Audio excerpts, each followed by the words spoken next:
पवित्र क्षिप्रा नदी के किनारे बसा है उज्जैन, जो भारत के दिल में स्थित एक प्राचीन शहर है।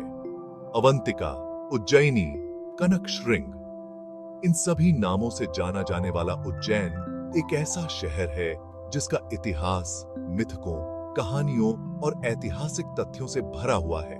क्षिप्रा नदी के किनारे बसे होने की वजह से उज्जैन को अनादिकाल से ही एक पवित्र शहर माना जाता है। हिंदू धर्म में क्षिप्रा नदी को बहुत पवित्र माना जाता है। क्षिप्रा नदी के साथ उज्जैन का नाता सिर्फ भौगोलिक नहीं है, बल्कि यह शहर की संस्कृति और धार्मिक पहचान से भी जुड़ा हुआ है। प्राचीन ग्रंथों में क्षिप्रा नदी को अक्सर क्षिप्रा नदी के नाम से भी जाना जाता है। महाभारत जैसे महाकाव्य में इस नदी का उल्लेख मिलता है और यह कई अन्य धार्मिक ग्रंथों में भी अपना स्थान रखती है। ऐसी मान्यता है कि इस नदी का उद्गम भगवान विष्णु के वराह अवतार के रक्त से हुआ था, जिससे इसकी पवित्रता और भी बढ़ जाती है।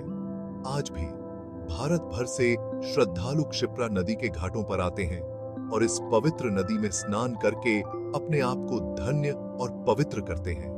प्राचीन व्यापारिक मार्गों पर अपनी महत्वपूर्ण स्थिति के कारण उज्जैन वाणिज्य और संस्कृति का एक प्रमुख केंद्र बन गया।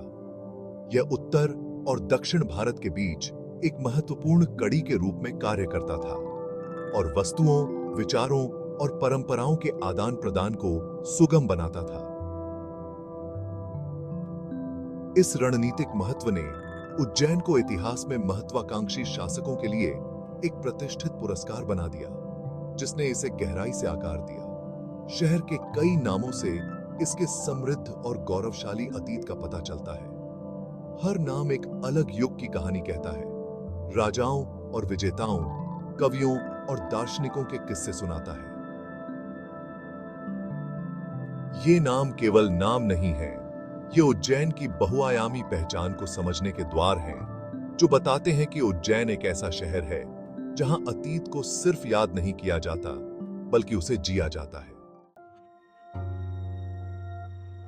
उज्जैन की जड़ें प्राचीन भारत की धरती में बहुत गहरी हैं, जो वैदिक काल तक जाती हैं। ऐसी कई कहानियां प्रचलित हैं जो इस शहर को महाभारत से जोड़ती हैं। ऐसा कहा जाता है कि यह अवंती साम्राज्य का हिस्सा था, जो 16 महाजनपदों में से एक था।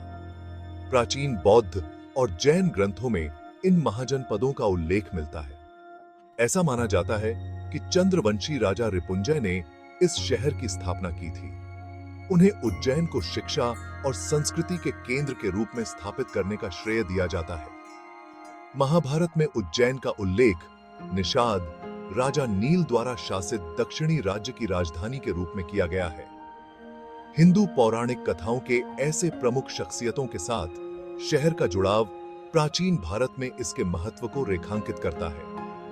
उज्जैन की रणनीतिक स्थिति और समृद्ध अर्थव्यवस्था ने मौर्य सम्राट चंद्रगुप्त मौर्य का ध्यान आकर्षित किया, जिन्होंने 4वीं शताब्दी ईसा पूर्व में इसे अपने विशाल साम्राज्य में शामिल कर लिया था। मौर्य शासन के तहत उज्जैन व्यापार और प्रशासन के केंद्र के रूप में फला फूला।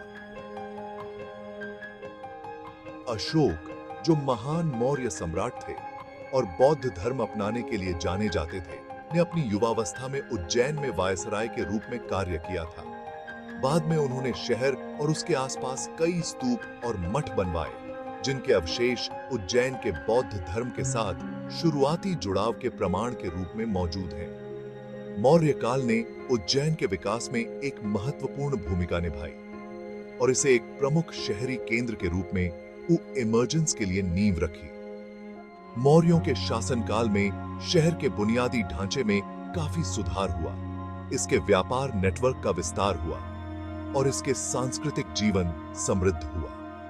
इस युग की विरासत उज्जैन और उसके आसपास खोजे गए पुरातात्विक अवशेषों और कलाकृतियों में देखी जा सकती है, जो एक गौरवशाली अतीत की झलक पेश करते हैं। मौर्य युग के बाद की शताब्दियों में उज्जैन पर शुंग, सातवाहन और शक सहित विभिन्न राजवंशों का शासन रहा।